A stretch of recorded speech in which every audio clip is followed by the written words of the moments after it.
The heat lay heavy over Red Bluff Crossing that afternoon, the kind of heat that made the horizon blur and the distant mesas melt into wavering ghosts. Cicadas sawed their dry music into the stillness, and the wind had long since given up moving, settling instead into a suffocating hush that pressed on the skin like a hand. Dust clung to everything, boots, doorframes, eyelashes, until the whole world looked sunburnt and tired. Even the ravens were quiet, perched high on the cracked fence rails surrounding the lonely cabin leaning crooked against the wide Texas sky. That cabin had once been painted white, but the paint had surrendered to the sun, peeling away like old regrets. Now it stood as a stubborn, forgotten thing on the edge of nowhere, holding inside it a girl fading faster than the daylight. Elvira Dane lay halfway across the wooden floorboards, her cheek pressed against the sun-warmed planks as though seeking some final comfort. Sweat gathered at her temples, slipping down her face in trembling lines before disappearing into the dust. She was 21 and looked younger when unconscious like this. Freckles softened, lashes clumped with heat, lips pale. Her breath came shallow and uneven, each one sounding borrowed. The child inside her belly shifted weakly, as if sensing her faltering hold. She placed a shaking hand there, barely strong enough to hold the weight of her own fingers. The little room smelled faintly of old timber, wilted sage, and the metallic tang of thirst. A half-empty water jug sat on the table, mocking her with its meager offering. She had been rationing it for 2 days, though her cracked throat begged for more. Shame had kept her from riding into town, and pride kept her from shouting for help. Red Bluff Crossing had already watched her fall from grace. She would not give them the spectacle of seeing her crawl. She whispered to the child she carried, her voice thin as parchment. "I'm tryin', little one. I'm still tryin'." But even the whisper cost her. Her body trembled, her chest heaving in a rhythm both desperate and defeated. She had not eaten since the day before, and her vision pulsed with static. Outside, the heat shifted, subtle, but enough to stir a ripple in the stillness. Footsteps, soft yet steady, pressed into the dirt path leading to her door. They were deliberate steps, weighted with purpose rather than curiosity. Elvira forced her eyes open, but the room spun, and she could only see blurs of shape and sunlight. A shadow stretched across the doorway, immense and unmistakably human. The ravens croaked in unison, unsettled. A figure knelt beside her, his silhouette framed in the shimmering light. When her vision finally clawed its way into clarity, she saw a man unlike any she'd ever seen up close. He was tall, towering, even, with a body sculpted by labor and the land itself.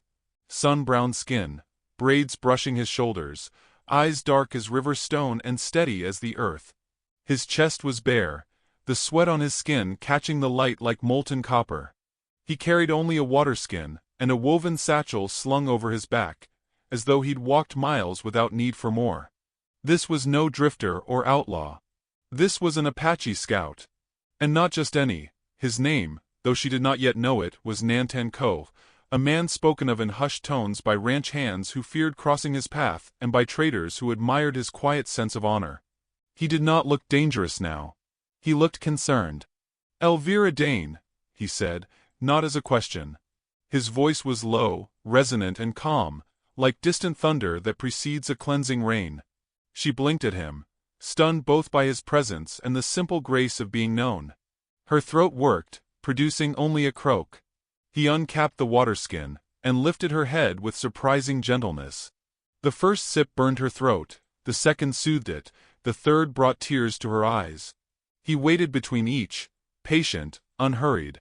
"You've been alone too long," he murmured, scanning the room, noting the empty jug, the wilting herbs on the table, the state of her trembling limbs. His expression did not show pity, only a controlled urgency. She tried to push herself up, but her elbows buckled. Embarrassment flickered across her face, sharper than the hunger. "I can manage," she whispered. He didn't argue.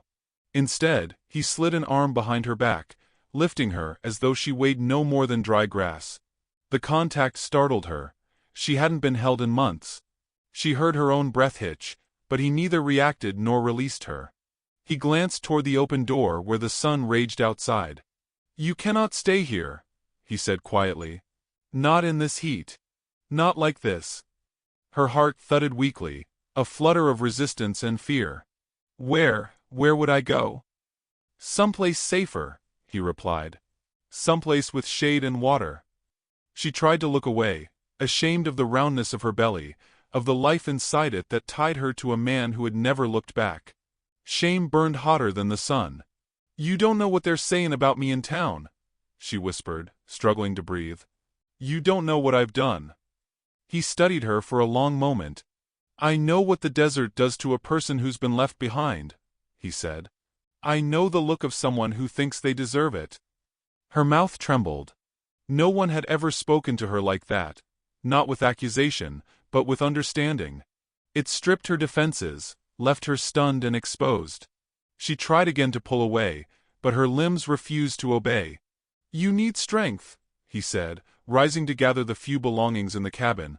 A blanket, a satchel of needle and thread, a small tin of balm.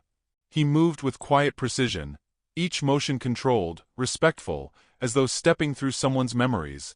She watched him, powerless to stop him, powerless to deny the tiny flicker of hope uncoiling in her chest. He returned to her, helping her sit upright, supporting her weight when her body swayed. Pack your things, he said finally, his voice soft but firm. And come with me. The words did not sound like a command. They sounded like a lifeline tossed across an impossible distance. I can't, she whispered, fear pooling behind her ribs. The townsfolk, they'll twist this into something ugly. They already think I'm. His gaze held hers, steady as stone. Their words are not shade, he said. They cannot cool you, nor keep you alive. Her breath caught. She felt the child shift again, weak but insistent, as though echoing his truth. She clutched her belly with both hands, suddenly aware of how fragile they both were. Outside, a faint tremble in the air signaled a change in the wind. A low rumble rolled across the plains, not thunder exactly, something else. Something approaching. Nanton's head lifted slightly, his eyes narrowing toward the horizon, as though sensing a disturbance far beyond ordinary hearing. The moment stretched, taut and trembling. Elvira, he said quietly, we must leave now. His hand extended toward her, not demanding but offering, steady as a pillar in a storm. And for the first time in months, Elvira Dane felt a flicker of possibility that she might live long enough to hold her child. But before she could take his hand, before she could choose, the distant rumble sharpened into something unmistakable. Hoofbeats. Approaching fast. The hoofbeats faded as if swallowed by the shimmering heat, leaving only the heavy quiet between Elvira and Nantan. He did not look anxious, only resolved, as though he had expected danger to find them eventually. When he offered his hand again, she took it, not out of certainty, but because her legs no longer trusted themselves. The moment her palm touched his, a strange steadiness moved through her, like a cool current beneath the blistering sun. He helped her outside the cabin, guiding her with a gentleness that contrasted sharply with the brutal light around them. The world looked too large, too bright, as though she had stepped from hiding into judgment. She wavered, and Nantan shifted to brace her, his hand warm against her spine. He said nothing about her weakness, and his silence felt like protection rather than discomfort. They walked slowly down the narrow dirt trail that wound away from the cabin, and stretched toward a land painted in gold and rust. Mesquite branches drooped overhead, casting broken shadows across their path. Each step jolted her body, and shame prickled up her neck. She hated moving so slowly, hated needing someone to lean on, hated the thought that he could see every tremor, every weakness. You should leave me, she muttered, breath short. You'll make better time alone. Nanton's reply came without hesitation. Time is not my concern.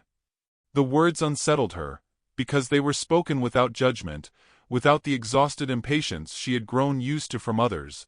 He stopped only long enough to adjust the strap of his satchel, then kept walking at her pace, neither urging nor slowing.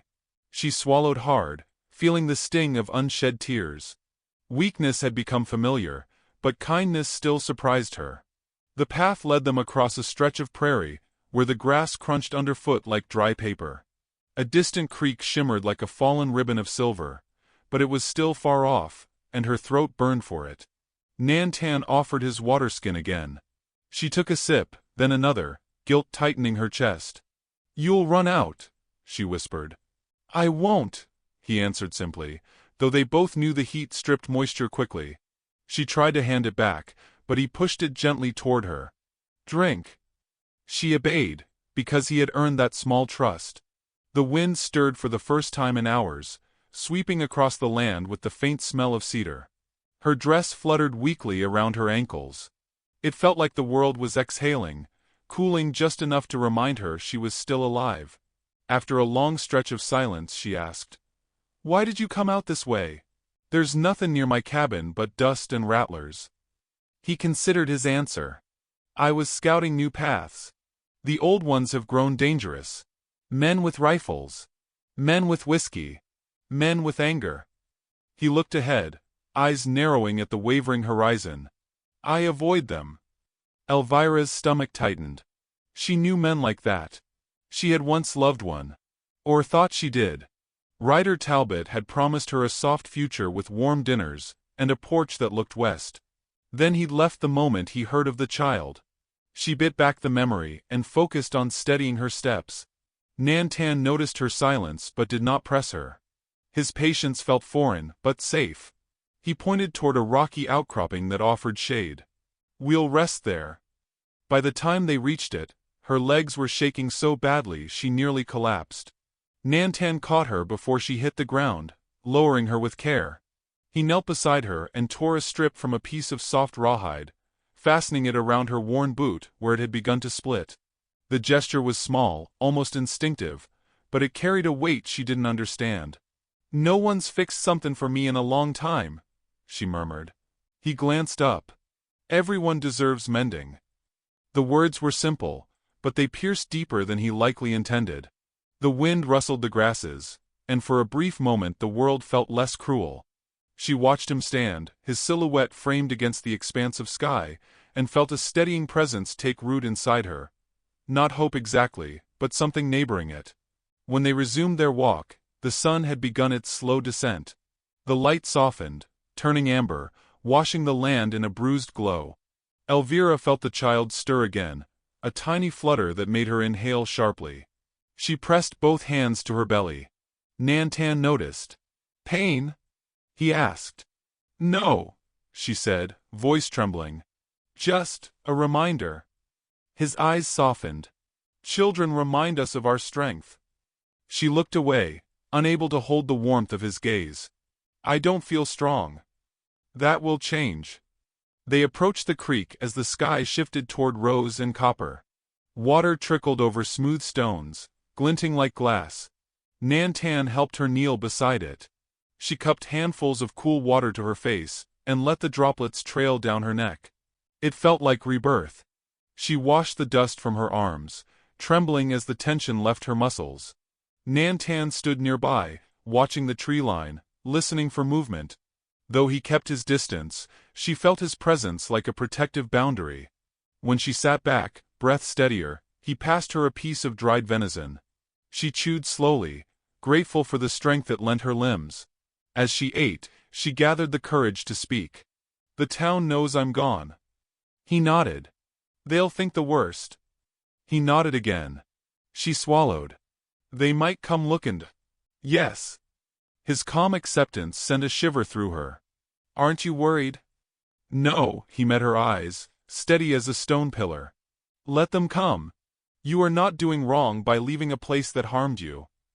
She blinked rapidly, fighting sudden tears.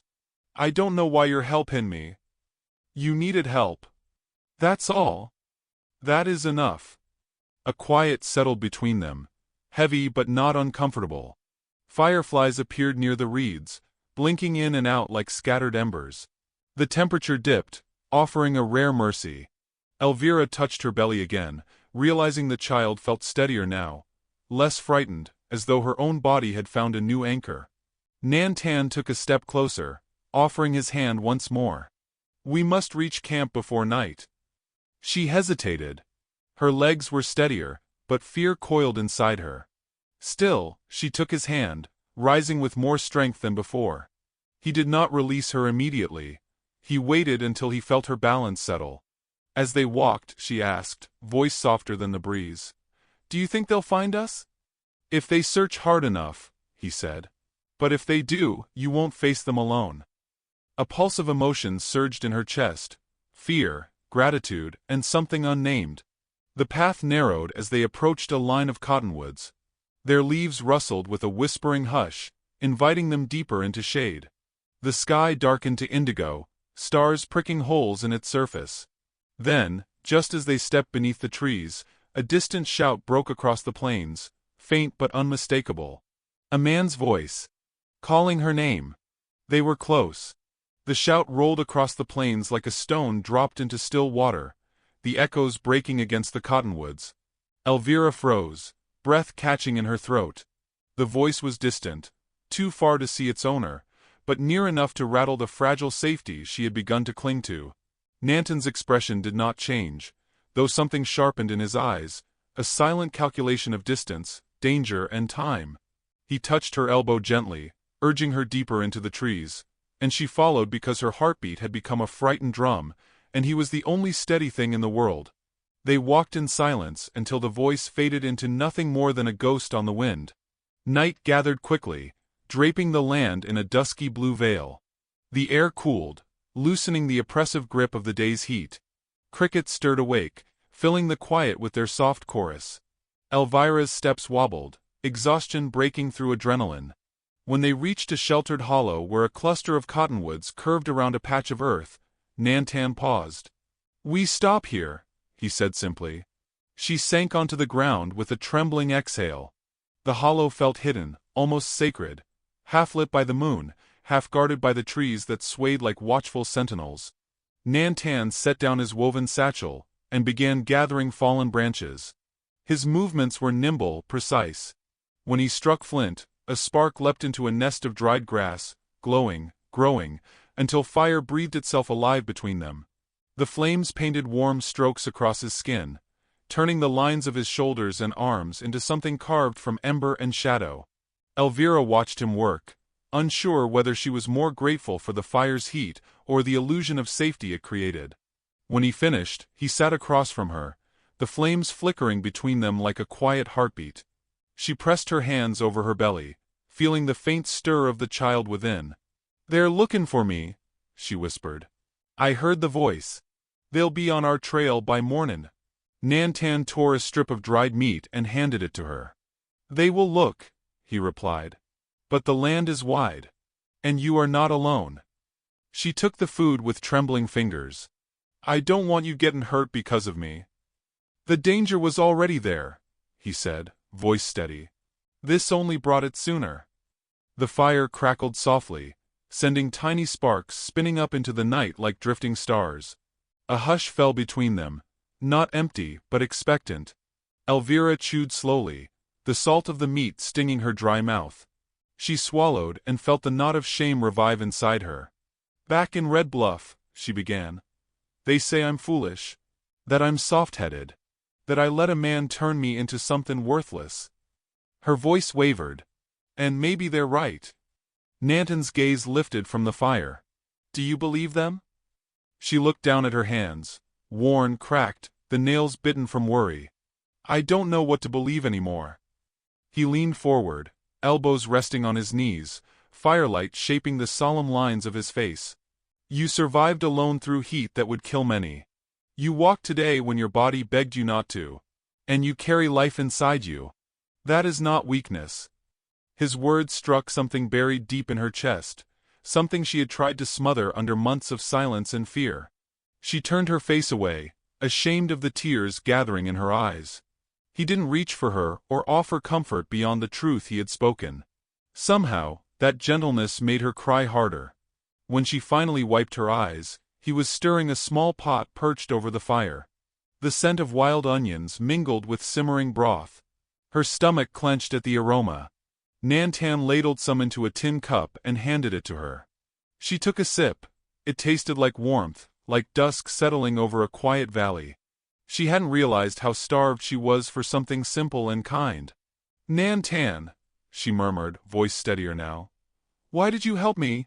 Truly?" He paused, as though sifting the words before choosing them. 2 winters ago, sickness came to my village. My sister was with child. His jaw tightened almost imperceptibly. We could not save her. Oh, she breathed, the sorrow in his voice heavy enough to bow the air. She was strong, he continued, eyes tracing the firelight. But strength is not always enough. When I saw you at the cabin, alone and fading, it felt like I was being given a second chance to carry what I could not carry then. Elvira's heart clenched with a mixture of empathy and disbelief. You don't owe me that. It is not a debt, he said, shaking his head. It is a path.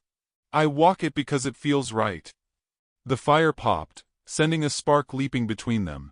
She watched its brief arc before it vanished into the night. I'm sorry, she whispered, though she wasn't sure what she apologized for. His loss, her burden, the tangled web of fate that wove them together. He shifted, his expression softening. Sorrow is not needed between us. Only honesty. Honesty. The word felt foreign on her tongue. She wrapped her arms around her belly. I was abandoned, she said quietly, by the one who fathered this child. He left me to face it alone. And I was too ashamed to ask for help. I thought I deserved the suffering. Nantan listened without interruption, the firelight reflecting in his dark eyes like a patient star. When she fell silent, he said, Suffering does not choose the guilty. It chooses the living. Shame is what others gave you, not what you earned. Her breath trembled at that. No one had ever separated her from her shame. No one had ever named it as something placed upon her, rather than something she deserved. The truth stung and soothed at once. He reached toward his satchel, and pulled out a thin strip of leather dyed deep red. He placed it gently in her hands. This belonged to my sister, he said softly. She wore it woven in her hair for strength. Elvira stared at it, overwhelmed. I can't take this. I offer it for your child, he said. A blessing of protection. Her throat tightened, and tears blurred her vision again. She tucked the leather against her heart, unable to speak. The night hummed softly around them, the symphony of insects rising and falling like a gentle tide. Hours passed in quiet companionship. The fire dimmed to glowing coals. Her eyelids grew heavy, but fear still clung to her chest like a burr. She shifted, wincing at the ache in her back. Nantan moved to her side and arranged a blanket behind her, easing her down with careful hands. You need rest, he said. She nodded, exhaustion sinking into her bones. As she settled near the warm embers, Nantan took up a silent watch, sitting upright, alert, every line of him carved with intent. She watched him through half-closed eyes, fighting the pull of sleep. Do you think they'll find us tonight? She murmured. He didn't look at her, only scanned the dark forest beyond the trees. Not tonight. His certainty wrapped around her like a shield. Her breathing slowed. Her thoughts drifted. The world blurred. But just as she slipped into sleep's soft edge, Nantan stiffened. His hand went to the knife at his belt. Elvira's eyes snapped open. The night had changed. In the distance, a single flame flickered between the trees. A lantern. And it was moving toward them. The lantern swayed between the trees like a lone star dragged too close to earth. Its glow bobbed in steady rhythm, unhurried and deliberate, as if the person carrying it felt no need to rush. Nantan rose without a sound, towering above the dim coals of the fire. His body shifted subtly, shoulders angled, weight balanced, breath controlled. He became part of the night itself, carved from shadow and vigilance. Elvira, still half-wrapped in the blanket he'd given her, pushed herself upright, fighting the panic clawing up her throat. The lantern light reflected off her wide eyes. They found us, she whispered. Not yet, he murmured back. One rider does not make a search party. But even in his calm, she heard the warning beneath the words. One rider meant a scout. A scout meant others waiting. And others meant trouble she was no longer strong enough to outrun. The lantern paused at the edge of the cottonwoods. A man stepped into view, broad-shouldered, hat pulled low, jaw clenched tight enough to cut stone. Marshal Thorne Mallory. In daylight he looked weather-worn, stern, but fair. In moonlight he looked like a ghost come to settle unfinished business. Elvira Dane, he called into the hollow, voice steady, neither harsh nor gentle. I know you're here. Come out slow. Elvira's fingers knotted in the blanket. The marshal's presence meant authority, judgment, and the weight of the town pressing in behind him. But worse than that was the second shape emerging from the dark behind him. Tall, lean, coiled with resentment. Ryder Talbot. The father of her child. The man who had walked away with a laugh and a shrug when she told him the truth. The man who now stood as if wronged. Elvira felt the air collapse inside her chest. Ryder stepped forward, lantern-light casting sharp lines over his face. There you are, he drawled, voice soaked in accusation. Was startin' to think you died in that shack. Turns out you ran off with him instead. Nantan did not move. His stillness carried more strength than Ryder's bluster ever could. He positioned himself a step ahead of Elvira, a quiet barrier carved of sinew and calm. You have no right to speak to her, Nantan said. His tone was even, but something fierce glinted under the surface. Ryder barked a laugh. No right? She carries my blood. Elvira flinched at the venom in his voice. She pressed a hand to her belly, as if shielding the child from hearing. The marshal lifted a hand to silence Ryder, though his expression betrayed unease. Let's keep this civil. I came to see she's safe. Folks in town are worried. That's a lie, Elvira said, surprising herself. Her voice cracked but didn't break. They weren't worried when I was starvin'. They weren't worried when he, she nodded toward Ryder, left me to rot. Ryder stiffened, jaw tightening. You didn't tell anyone. You hid like a guilty woman. What was I supposed to think? You didn't think at all, she whispered. The marshal exhaled, rubbing a thumb along his belt buckle. Be that as it may, the town wants you back. There's talk that you're in danger. That you've been taken. Nantan exchanged a glance with her, and for a moment she felt rooted, steadied by the quiet certainty in his gaze. She was not taken, Nantan said. She left because she was abandoned. Ryder took a step forward. She belongs with her own. Not with. But he didn't finish. Not because he ran out of words, but because Nantan shifted his stance, just a fraction, and Ryder's tongue curled back like a startled snake. Marshal Mallory placed a hand on Ryder's chest to hold him in place. Elvira stood, though her knees trembled and her breath felt too thin. She stepped from behind Nantan, placing herself where both men could see her clearly. The night air embraced her, cool against her overheated skin. I'm not going back, she said softly. Ryder's face contorted with disbelief, as though her refusal was a personal insult. You'd choose him? An Apache over your own people. I'm choosin' safety, she replied. And you've never offered me that. Ryder sputtered, rage twisting his features. I gave you chances. You gave me shame, she said. And silence. And a future stripped bare. The marshal's gaze flicked between them, weighing the truth in her words against the pressure of the town that had sent him. He cleared his throat. Elvira, while I can't force you back, I need to be sure you're of sound mind. That you ain't bein' coerced. Nantan said nothing, but his eyes darkened. Elvira straightened her spine, drawing a breath that seemed to scrape through months of buried grief. Marshal, I've never been more clear in my life.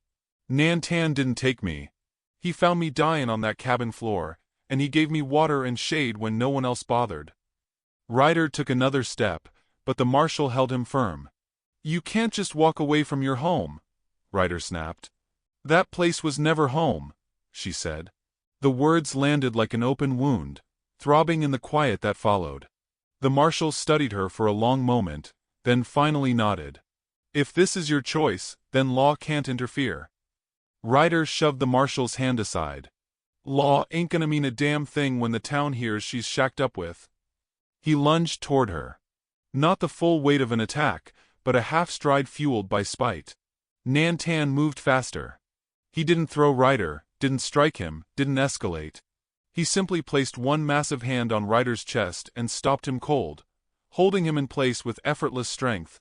Enough, Nantan said. Ryder froze, breath panting, face reddening. His rage fizzled under the reality of Nanton's unshakable presence. The marshal stepped between them again, more forcefully this time. "That's it," Mallory barked. "We're done here." Ryder shook him off and spat at the ground. "This ain't over, Elvira," he hissed.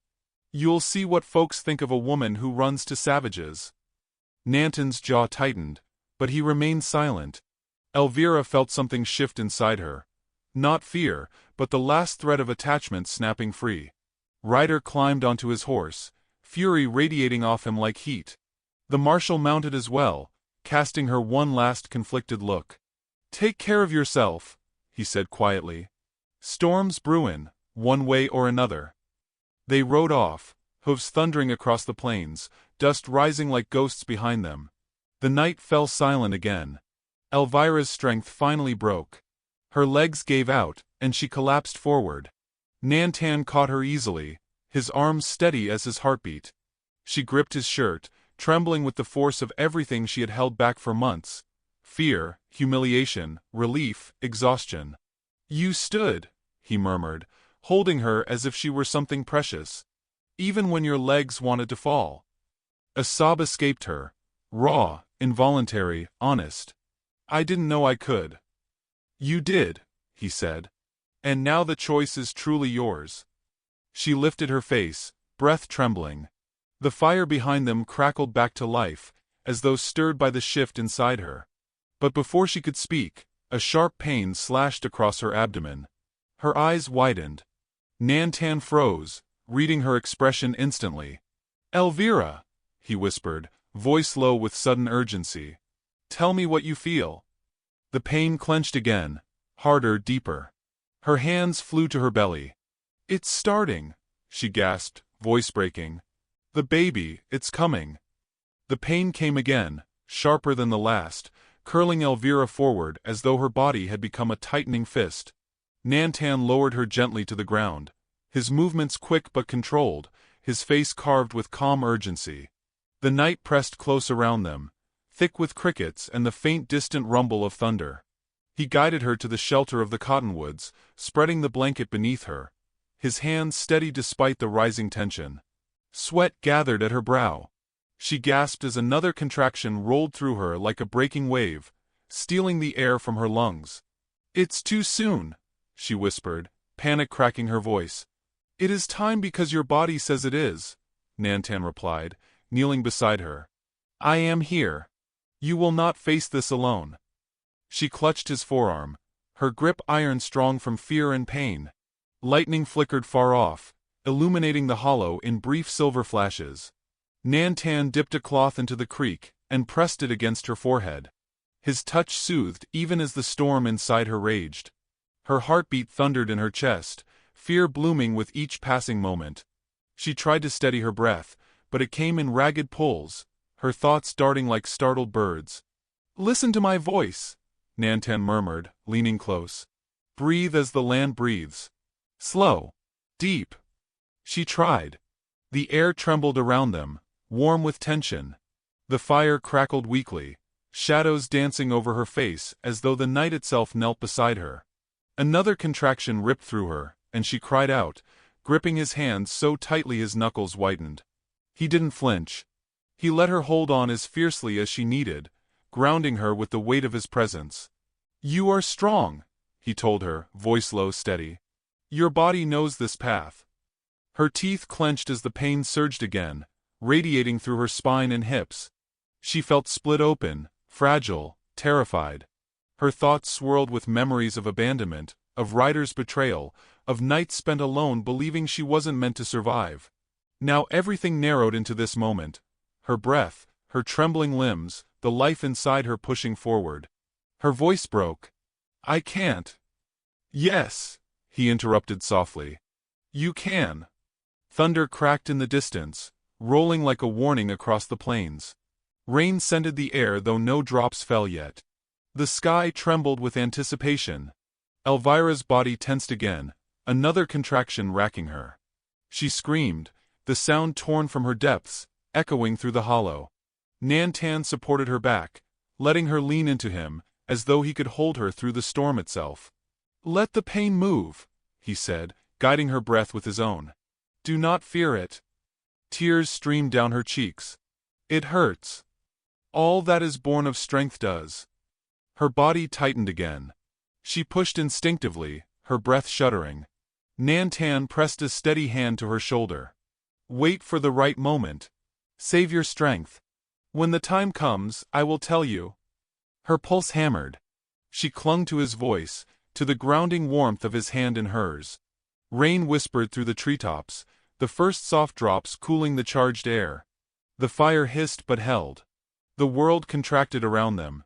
Two souls and a child suspended on the edge of becoming. Another wave seized her, stronger, deeper. Her breath shattered. Nantan. It is time, he said. Push. She bore down with a raw cry, digging her nails into his skin. Pain flared bright as lightning inside her. She collapsed back, panting, trembling, every nerve burning. Nantan wiped her brow again, whispering something in Apache. Words she didn't understand but felt all the same, like a blessing woven through the air. The next contraction slammed into her. She pushed again, sobbing from effort, from fear, from everything she'd carried alone for too long. Her world blurred with pain and firelight until she felt his hand on her cheek, anchoring her. You are bringing life, he said. You are doing what many cannot. She pushed. And pushed again. The storm overhead broke open, rain falling harder, drumming against leaves and earth. The fire sputtered but glowed on, stubborn as her will. Nantan shifted, eyes steady, face calm, hands ready. She felt the child move lower, pressure building to a point she thought would split her. One more, he breathed. Give everything. With a cry that shook her bones, she did. Pain exploded through her. And then something else, something warm and sudden and miraculous. A wail pierced the night, high and fierce. The child was here. Elvira sagged back, sobbing with relief, with disbelief, with joy so fragile it trembled. Nantan worked quickly, his hands sure as he wrapped the infant in a piece of softened cloth. The storm rumbled on, but its voice felt distant now, insignificant compared to the tiny cry filling the hollow.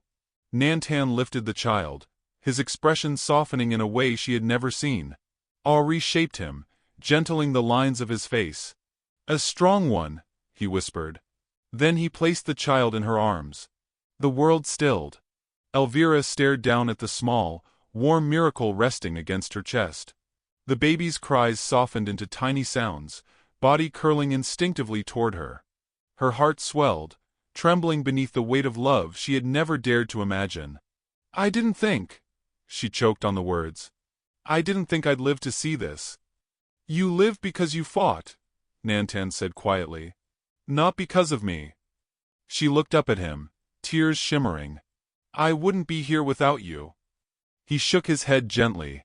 Rain slid down his shoulders like silver threads. You owe me nothing. I only walked beside you.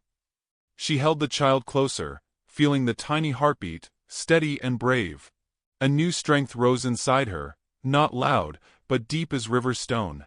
She realized she was not broken. She had not been ruined. She had rebuilt herself through pain and courage, and the hands of a man who saw her worth when she couldn't see it herself. Nantan looked toward the trees, senses sharpening. The storm masked most sounds, but not enough. He shifted, listening. What is it? She whispered. Hoofbeats, distant, faint but unmistakable, grew steadily through the rain. They had been found again.